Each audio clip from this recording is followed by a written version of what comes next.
샬롬, 매일 바른 순종 8번째 시간입니다. 기도로 시작하겠습니다. 하나님 아버지, 오늘도 야고보서 말씀 가운데 주님 만나기 위해 나왔습니다. 이 시간 주님께서 친히 우리 가운데 말씀하여 주시고 가르쳐 주옵소서. 그리고 바른 순종을 통해 이 말씀이 우리 삶 가운데 살아 움직임을 경험하게 하옵소서. 이 모든 말씀 우리 주 예수 그리스도 이름으로 기도드렸습니다. 아멘. 오늘 말씀은 야고보서 5장 1절에서 6절 말씀입니다. 야고보서 5장 1절에서 6절 말씀을 함께 읽도록 하겠습니다. 들으라 부한 자들아, 너희에게 임할 고생으로 말미암아 울고 통곡하라. 너희 재물은 썩었고 너희 옷은 좀 먹었으며 너희 금과 은은 녹이 슬었으니 이 녹이 너희에게 증거가 되며 불같이 너희 살을 먹으리라. 너희가 말세에 재물을 쌓았도다. 보라, 너희 밭에서 추수한 품꾼에게 주지 아니한 삭시 소리를 지르며 그 추수한 자의 우는 소리가 만군의 주의 귀에 들렸느니라. 너희가 땅에서 사치하고 방종하여 살육의 날에 너희 마음을 살찌게 하였도다. 너희는 의인을 정죄하고 죽였으나 그는 너희에게 대항하지 아니하였느니라. 아멘. 야고보가 이 단락에서 공격하는 부자들은 4절에서 밝히듯이 부유한 지주들입니다. 그들이 단지 재산 때문에 비난받는 게 아니라 그 재산을 사악하게 사용하기 때문에 비난받는 자들입니다. 그러면서 이 말씀을 통해 우리가 직면한 돈과 소유물에 대한 깊은 조언을 또한 피할 수 없습니다. 하나님께서 이 사람들을 비난하는 이유 중 하나는 이들이 돈과 물질을 이기적으로 축적한 죄를 지은 것에 있습니다. 오늘 말씀은 매우 명확합니다. 먼저 1절에서 야고보와 부자에게 비난을 선언합니다. 이후 2절부터 6절까지 왜 부자들이 비난받을 운명인지를 설명하고 있는 것입니다. 1절은 들으라 부한 자들아로 시작하는데 아까 말씀드렸듯이 이 대상은 이 편지의 독자들 중에 있는 것이 아니라 오히려 기독교 공동체에 반대하는 부유한 그리스도인들에게 있습니다. 그리고 이 부자들에게 임할 고생으로 울고 통곡하라 라고 말합니다.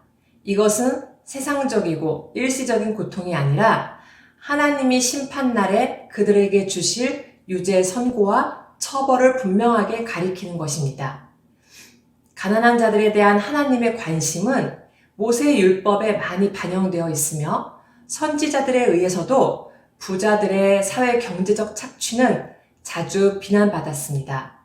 그리고 우리 예수님은 부자들에게 화를 선포하셨고 그들의 이 세상에서의 안락이 다음 세상에서는 애통함과 우는 것으로 대체될 것이라고 경고하셨습니다.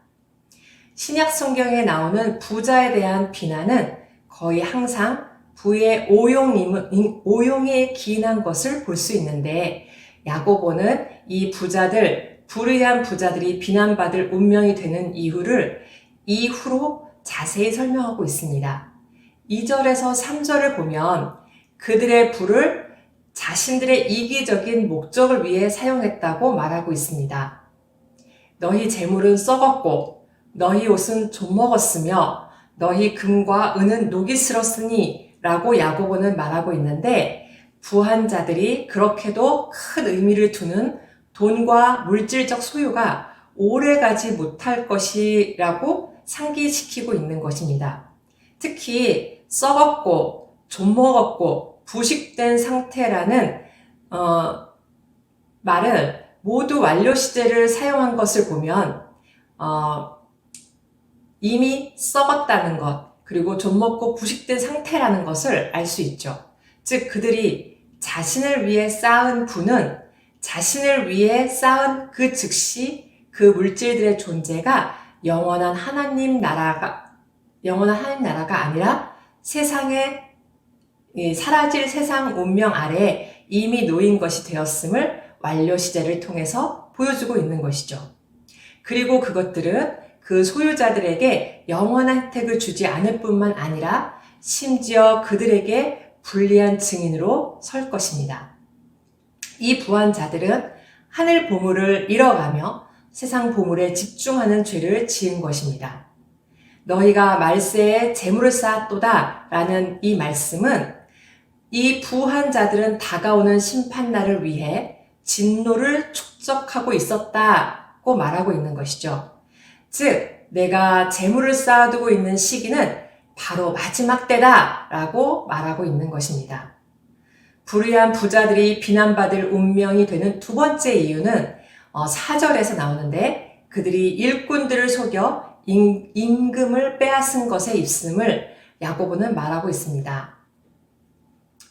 공궁하고 비난한 품꾼은 너희 형제든지 내 땅 성문 안에 우거하는 객이든지 그를 학대하지 말며 그 품삯을 당일에 주고 해진 후까지 미루지 말라. 이는 그가 가난함으로 그 품삯을 간절히 바람이라. 그가 너를 여호와께 호소하지 않게 하라.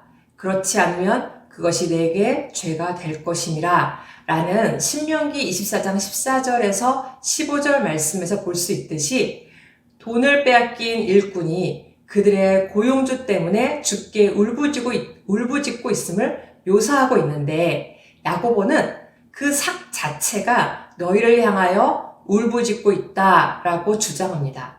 부자는 자신이 비밀스럽게 그리고 고발의 위험 없이 행한다고 생각하지만 만군의 주에게는 숨겨지지 않습니다. 즉, 야고보는 부자의 잘못이 하나님에게 알려졌음을 단언함으로써 하나님께서 그의 계명을 위반한 사람들을 심판하기로 작정하셨음을 명확히 하고 있습니다. 5절에서 불의한 부자들이 비난받을 운명이 되는 세 번째 이유를 보여주는데 그들이 땅에서 사치하고 방종하기 때문이라고 말합니다. 즉, 죄가 있고 자기 멋대로 생활하는 방식을 묘사하고 있죠. 야고보는 살육의 날, 즉 하나님의 심판이 곧 엄습하는 바로 그날 부자들이 이기적이고 무지막지하게 자신들만을 위해 재물을 계속 축적하고 있으며 자신들의 쾌락만을 위해 그 재물을 흥청망청 쓰고 있다고 지적하고 있는 것입니다. 그 마지막 날은 이미 시작되었습니다.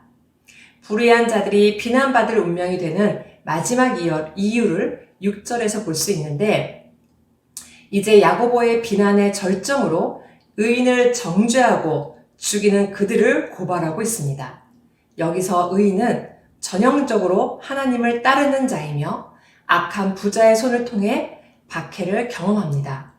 하지만 그는 너희에게 대항하지 아니하였느니라 라는 말씀에서 볼 수 있듯이 여기서의 초점은 가난하고 고통받는 의인들의 무저항에 있습니다. 이들은 부자의 힘과 영향력에 저항하기를 거부하거나 저항할 수 없는 자들입니다. 오히려 의인의 저항은 하나님 앞에 무죄와 심판을 위한 간구로 나타납니다.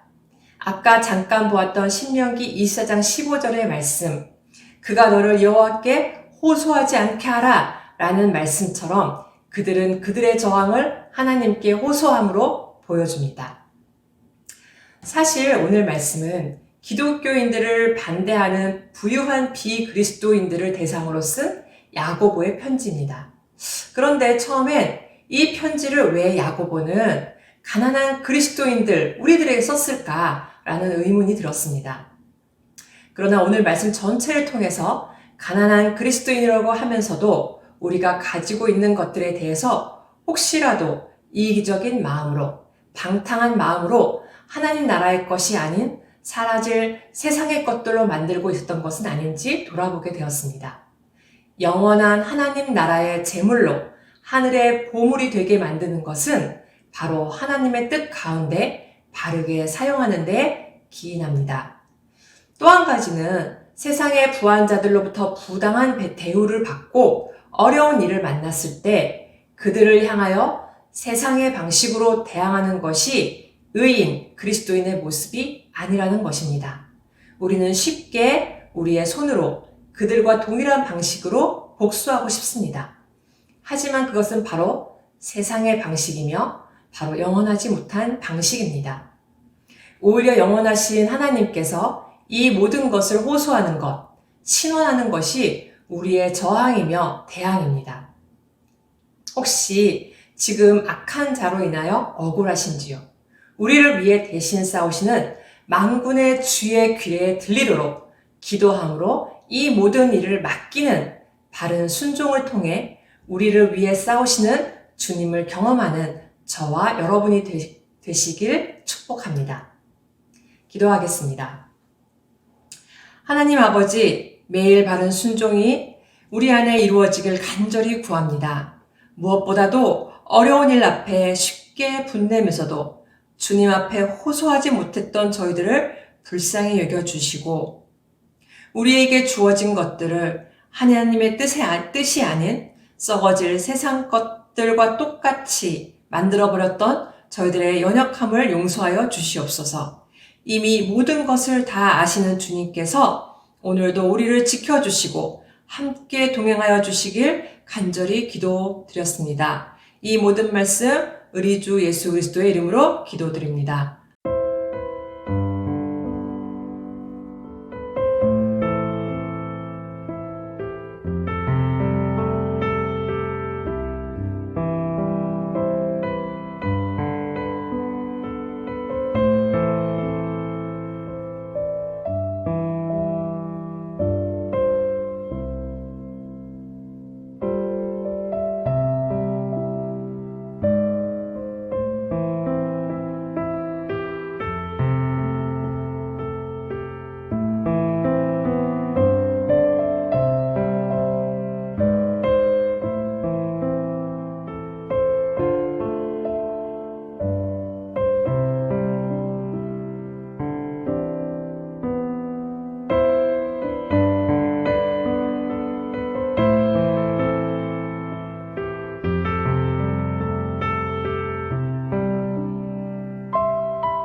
아멘.